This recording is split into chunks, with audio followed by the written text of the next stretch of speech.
Hi, everybody. I'm Reverend Karen Russo, and I'm a longtime member of the New Vision Center, and I'm so honored to be part of our stewardship conversation. And today's topic is work, worth, and wealth. So we're going to go on a little journey with this idea of contribution. What is it that we give to life, and what is it that we receive? And we're going to see how we can expand our capacity in the natural harvest. Natural, meaning the divinity of life that is the truth of who we are, and harvest, which means how is it showing up for us individually and collectively. Now, stewardship, we typically think of that as the Octobers at the Centers for Spiritual Living, where we talk about time, talent, and treasure. So if stewardship is caring for that which is important, over the years, I've written a book years ago called The Money Keys, and so I took a good hard look at how does spirituality and money come together. And so for me, Octobers have often been like, Reverend Karen, would you come out to our center and talk about, treasure? Like, make sure people know they should tithe. And I'm always happy to do some version of that, but today, treasure's handled here. We're going to talk about time and talent. So we're really going to dive into our experience of work. And so I invite you, think about, for yourself personally, what is up for you with work? So what's up with you in your profession, or if you're retired, in your investments, or if you're a volunteer or you give service? What is up for you around your experience of working? And what can shift, what can change, what can grow deeper? So when it comes to work, I know in my life, I came up with the idea that I am a hard worker. So I had the belief that I could have what I want if I work hard and struggle. Was it just me? Okay. So having what we want, if we work hard, and I am a hard worker, is sometimes a pretty common experience. I am a hard worker.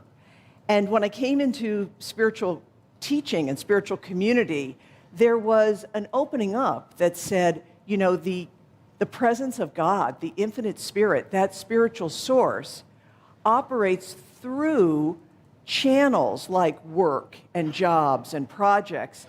And then I give in that way, and I receive. I get compensation. And that was an elevation of the idea of work. So I don't just work hard, I work for something. And I think we can go even higher with an elevation of the idea of work. And the first place is to think less of like, I'm lucky to have this job, and more like, there's a way for me to be of service.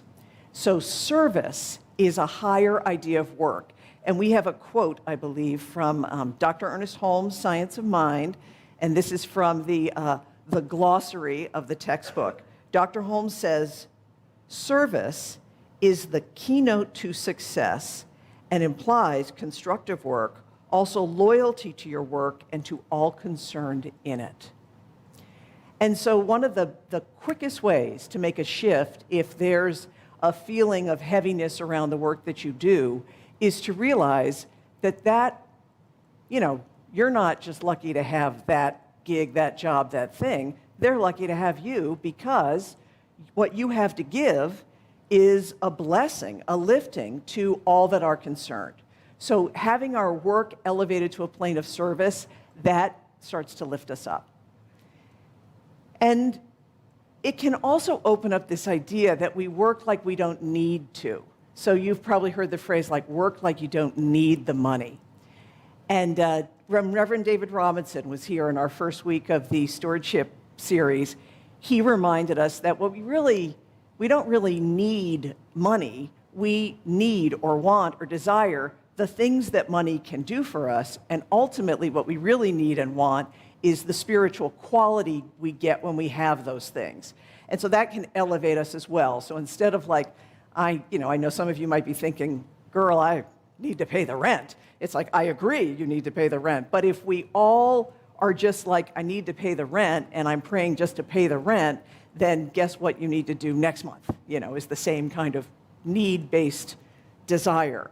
And there's something kind of wonderful when we can go to this place of like, what I desire is self-sufficiency and freedom and expansion, and then we say, just pray for that. So that's a little piece about work.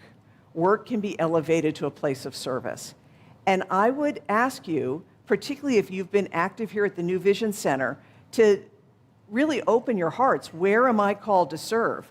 I don't know about you, but Bethany has me thinking like, I want to help out Arizona Helping Hands. Who's with me? It's like, right? It's like, yeah. So where are you called where there's a need or a desire? And the world is giving us many opportunities as we emerge out of pandemic, and there's challenges, environment and justice and wars and challenges, so many places. There are opportunities for us to bring a spiritual viewpoint and to bring what we have to offer. All right. The next piece is worth. So, worth, it's not our balance sheet, and it's not our resume, and it's not our demographics. Worth is the essential nature of who we are.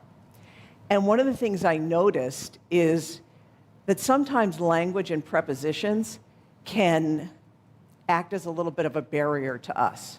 So if I say, there's a spiritual source that operates through a channel to me so I can do something to get something, you can hear all those throughs and twos, right? It's like a sense of separation.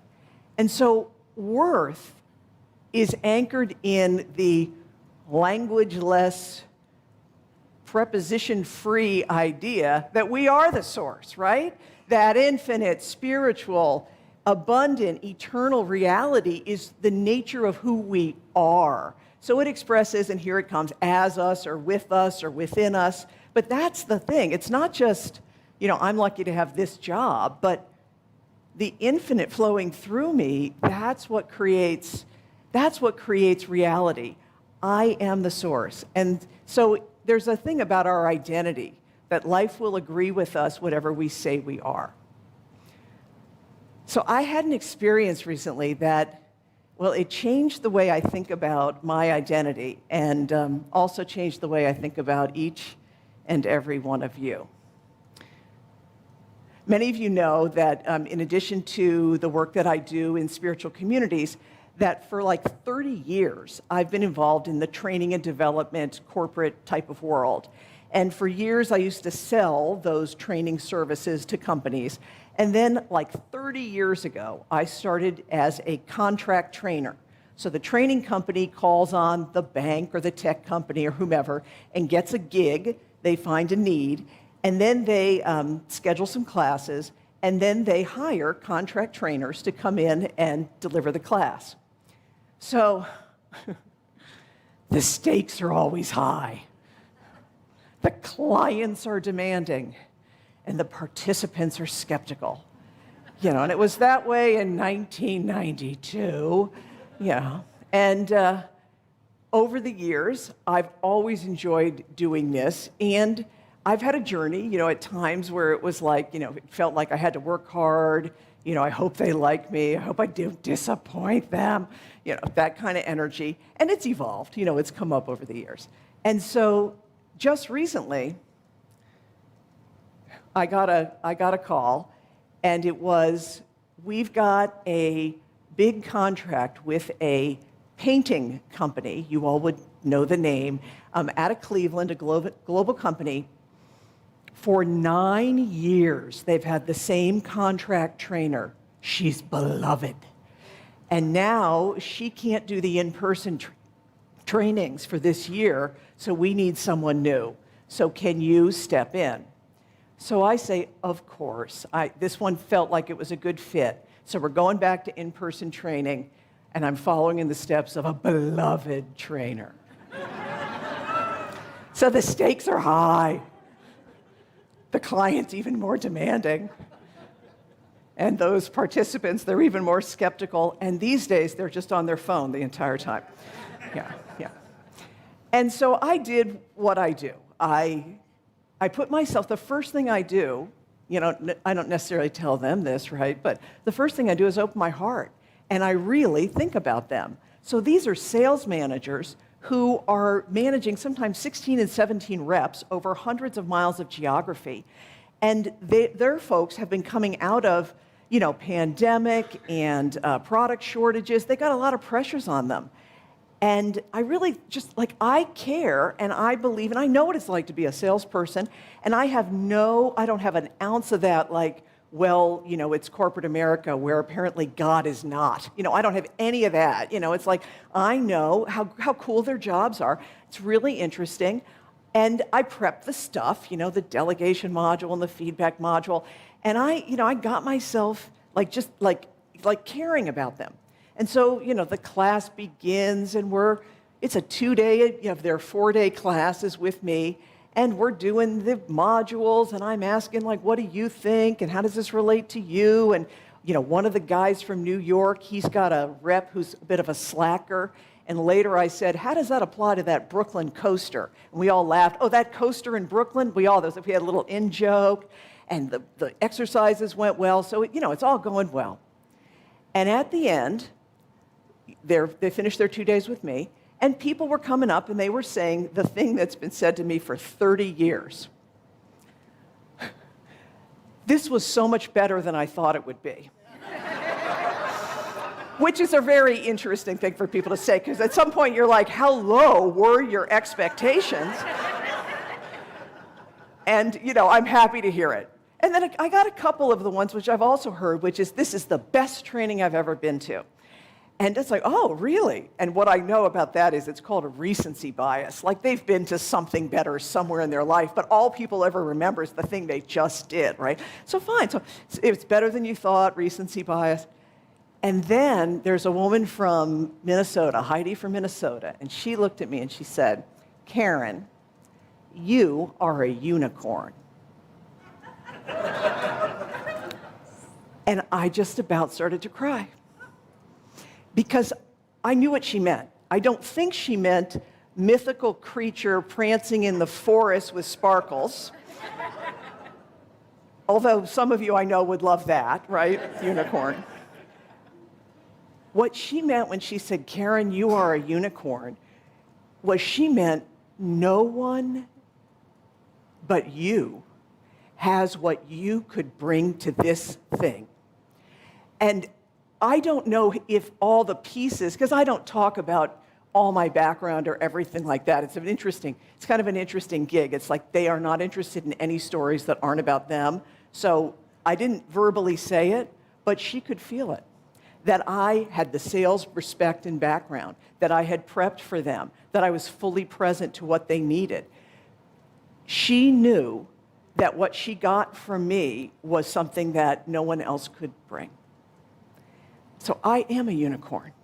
And I think why I was also touched is I'm not going to do this forever, although who knows, maybe at 90 I'm going to be telling people how to open a sales call, who knows. I don't think I'll be doing it forever, so it was really precious to have this kind of integrative thing where it's I'm not worried so much about do they like me, I'm thinking about what outcome they're going to have. I am a unicorn. And you know what? So are you. And so are you. And so are you. And I'd like us to, I think that's worthy enough of us saying it together. So if you're comfortable, give a little attention to yourself and say, I am a unicorn. I am a unicorn. And then catch the eye of somebody, particularly somebody you don't know. You may not know much about them, but you do know this one thing. Let's say it together. You are a unicorn.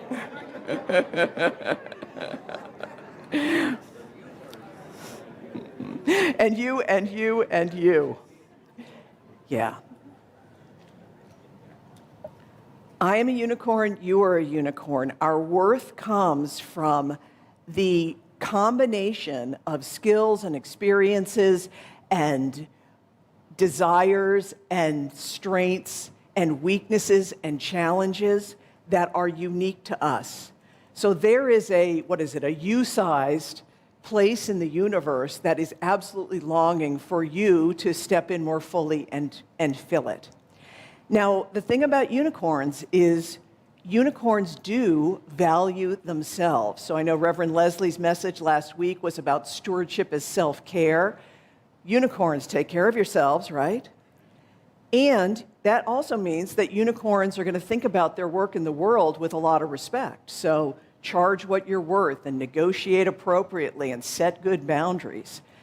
And if we realize that every single other individual is bringing a set of gifts and talents that is so worthy that they are an expression of the divine, we're going to be respectful when people are serving us, especially in today's world where we start to have an understanding of what service jobs are really all about. And we are very lucky many times to have someone serving us in the ways that they do. So there's something here in the idea of worth that I think just brings us all up. We're worthy. And then the final piece is wealth. So if we have a relationship with work that is of service, if our identity in terms of worth is so steeped in our uniqueness, we can bring those things together to experience a deeper walk with wealth. And I think of wealth as the infinite, eternal, abundant nature of the divine applied to our capacity to fund our dreams. We are wealthy when that which we desire to be about is sufficiently supplied. And a lot of what wealth requires is havingness, the ability to have and notice and be aware of that which we already are experiencing. It's a spiritual axiom that we cannot get from life any more than we have the capacity to have. And we know this as we think about our romantic relationships. If a friend comes to you and says, I want to meet the one, and when I meet the one, then I'll start taking care of myself and developing patience and all of these other wonderful attributes. And we would say to that person, oh, friend, don't wait, start now. Because we know, right? It's like you can't get love that you can't experience for yourself. Well, the same thing about wealth. And one of the things I really wanted to honor Reverend Karen Einhaus, our senior minister, and the stewardship team, it's like Renee and Judy and all the folks involved with it, is like New Vision Center has just lifted the game in terms of the stewardship, like maturity and professionalism and just the solidness, right? Do you all feel that? Yes. Like, I feel like, when they did that chart of like how much money do you make and what it would be like if you're giving 10%, I'm like, I got to get my game up there. I'm like, I want to make more so I can give more. It's like there's something in the, we so respect what we do have that we're able to be a platform for more. So when it comes to wealth, we're always looking to build wealth through our actions and experience wealth through our awareness. And both are essential elements of a wealth-building experience. And there's a final aspect of this. It's something called consumer versus creator. So this is a distinction that it's Robert Martinez will give this distinction for entrepreneurs that we're coaching. And so it applies to entrepreneurs, but it also applies to us as spiritual seekers and members of a community. Consumers. Consumers are the folks who buy the thing, who are the team members, who attend the stuff. They are the recipients, consumers. It's good to be a consumer. Creators. Creators are the ones who teach the class, who lead the group, who sell the thing. They're often the ones who are the leaders. And it's good to be a creator. Different times in our life, different seasons of our life, different aspects. There'll be times to consume, times to create. What I notice about where the world is wanting us And for many who have, applied spiritual principles to the point where their own personal lives are not in chaos and you feel happy, healthy, wealthy, and wise, is it starts to be the time where the Creator calls. The Creator energy is calling, which means, can you be the first to forgive? Can you be the one who leads the group? Can you be the one who brings not just a problem to something, but comes with 3 solution ideas? Can you be the one who apologizes first? Can you be the one who shifts the tone? Like, where can you be the proactive creator of the world that you desire? I think that is calling to us. All right.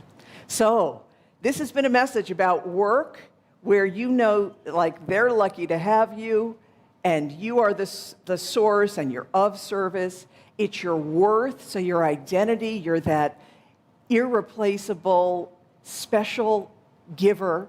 And this has been a conversation about our stewardship of our time and talent as we give to life, as we give to the New Vision Center and beyond. When we do that, we are wealthy. Peace and blessings, everybody. Yeah.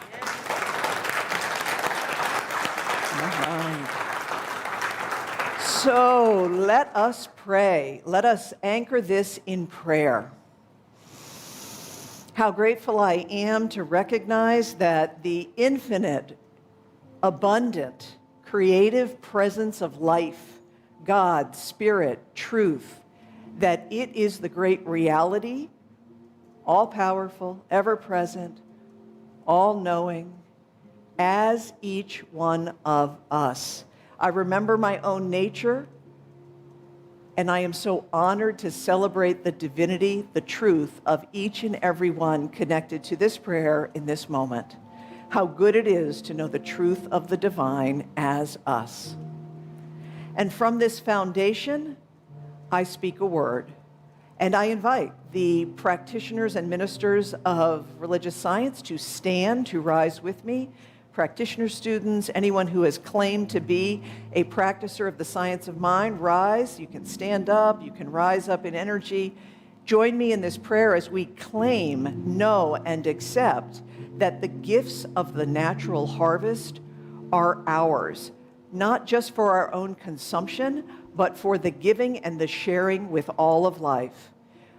I affirm for each that anything that is on our hearts and minds as a request for prayer, we already have the answer. It's us. We are the wholeness, the life, the freedom, the truth, the peace, the grace, the abundance.